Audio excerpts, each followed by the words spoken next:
जय श्री श्याम। और अब बज रहे हैं 11:30। हमारे यूट्यूब में आपका स्वागत है। और उत्तम कुमार के भैया के लिए हम लोगों का उनको हमारा बहुत सहारा देने की ज़रूरत है हमको। तो वो आज बहुत मुसीबत की घड़ी में फंसे हुए हैं। नाजायज़ बहुत शरीफ आदमी हैं और बहुत अच्छे आदमी हैं, लेकिन आज नाजायज़ घड़ी में फंसे हुए हैं वो बेचारे। तो क्या सारे काम हैं पुरुष ही करते हैं? लेडीज़ कुछ नहीं करती हैं। आज उन पुरुषों की इतनी मट्टी पलीत हो रही है कि किसी ज़माने में उनकी बहुत मतलब इज्जत होती थी, आज उनकी इतनी मट्टी पलीत हो रही है इन्हें लेडीज़ों के पीछे कि कुछ कहने की हद ना है। और इस लड़की ने इतना इल्ज़ाम लगाया है, ये बहुत गलत बात है। बहुत अच्छे आदमी है, बहुत सीधे आदमी है वो। और हमारे जेवर में धुड़ेरा गांव में उन्होंने सॉन्ग करा था, गाना भी गाया था, तो बहुत अच्छी तरह से रहे। उनके साथ में फैमिली भी बहुत ज़्यादा आई, एक देखिए सुंदर लड़की भी और हमारे जैसी भी, मतलब सारी तरह की। कोई माँ बन रही है, कोई नानी बन रही है, कोई मतलब माँ बन रही है, कोई कुछ बन रही है, कोई उनकी बहन बन रही है, कोई गर्लफ्रेंड बन रही है, मतलब कुछ भी बन रही है। बहुत ज़्यादा उनके साथ में लेडीज़ हैं, एक से अच्छी भी और बुरी भी, सब तरह की।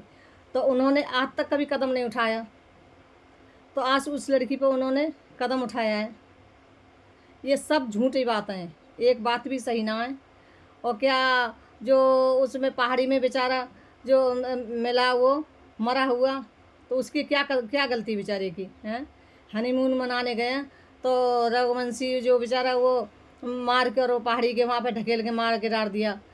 सौरभ मेरठ वाला का बेचारा ड्राम के अंदर डाल दिया, तो वो सांप के बहाने से वो बेचारा मार के डाल दिया।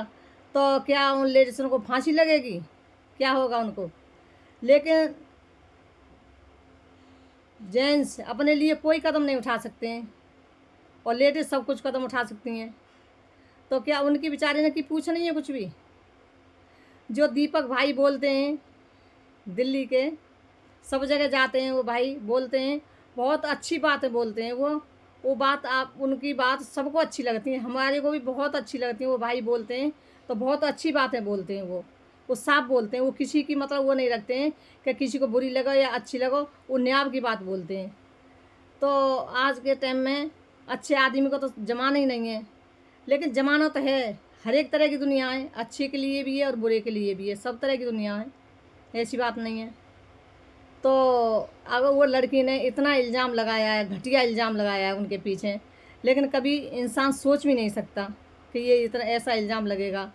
कभी कह रही है कि जब तेने मुँह करी उनके संग में, या तेने इंटरव्यू देने गई, जब उन्होंने कही कि तू ऐसे कपड़ा उतार, ऐसे कपड़े छोटे छोटे पहन, तो तेरे को जब समझ में बात ना भरी कि ये इंसान गंदा है, मेरे को छोटे कपड़े के लिए बोल रहा है, तो मैं इसके संग मतलब ना काम करूं और ना मैं अपना मतलब वो देने जाऊं, इंटरव्यू देने जाऊं। क्यों गई फिर तू? हैं, तेरे को जब ही डर जाना चाहिए हो। लेकिन फिर भी तू 5 साल काम करती रही, फिर कह रही है कि हम मतलब आपसे में उसमें रहे, सिंह में रहे आपसे में वो। तो चलो तुम रहे, कैसी भी रहे सही। तो कह रही है कि तू उन्हें वायदा करा था कि तेरे संग शादी करूँगा, तेरे संग मतलब वो मैं घोड़ा दूंगा, कोठी दूंगा और गाड़ी दूंगा, मतलब सारी चीज़ें मैं दूंगा, तेरे संग शादी करूँगा। अरे तेरे को न्यों देखनी चाहिए कि इसके फैमिली भी है, बच्ची भी है, इसकी लड़की भी है, लड़की की शादी होगी, लड़का इसका जवान जमान है, तो तेरे संग मतलब कैसे शादी कर देगा? अरे तेरे से भाई सुंदर सुंदर लड़की उनके साथ में रह रही हैं, तो वो ऐसे सबके शादी करते रहे या सबसे मतलब वो विवाह करते रहे, सबके लिए गाड़ी या घोड़ा या कोठी बंगला दिवाते रहे, तो उनका काम तो हो गया फिर। अरे भाई दूसरे के घर को क्यों बिगड़वा रही हो? हैं, एंड में आके अपना बहुत बुरा होता है। किसी के घर पे मतलब फैमिली में डोरा डालो या किसी फैमिली को बिगाड़ो, ये अच्छी बात नहीं है, ऐसा नहीं करना चाहिए आपको। बिल्कुल सोच समझ के काम करना चाहिए। चलो खाने कमाने के लिए लोग निकलते हैं, लड़की भी निकलती हैं, लड़का भी निकलते हैं, हमारी जैसी लेडीज़ भी निकलती हैं, सारी कुछ निकलती हैं, अपने खाने पेट के लिए सब कुछ निकलते हैं। लेकिन इस तरीक़ा से कमाओ जिसमें इज्जत है, बेइज्जती से मत कमाओ, बेइज्जती तो ना खाना चाहिए। जो समाज मतलब जो कि हाँ ये बहुत अच्छे से खा रहे हैं, अच्छे से कमा रहे हैं, उस हिसाब से करना चाहिए, ऐसे नहीं करना चाहिए। अब देखो उन लोगों ने वो ड्राम में मार दिया, वो पहाड़ी से ढकेल के मार दिया, उसने सांप पर कटवा दिया, क्या मट्टी पलीत हो रही है? वो बोलने लायक हैं ज़िंदगी में? हैं या तो मर की नहीं कर सकें, या फिर खुद ना निकल आएंगी तो वैसे मर जाएंगी, वो किसके सामने बोलने लायक तो है ना। लेकिन इसी तरीक़ा से इंसान सोचनी चाहिए कि हमको कम से कम समाज में बोलने लायक या समाज में रहने लायक तो कम से कम रहें, तो समाज में हम बोल सकें या कदम उठा सकें। तो मैं इससे ज़्यादा नहीं बोल नहीं सकती हूँ।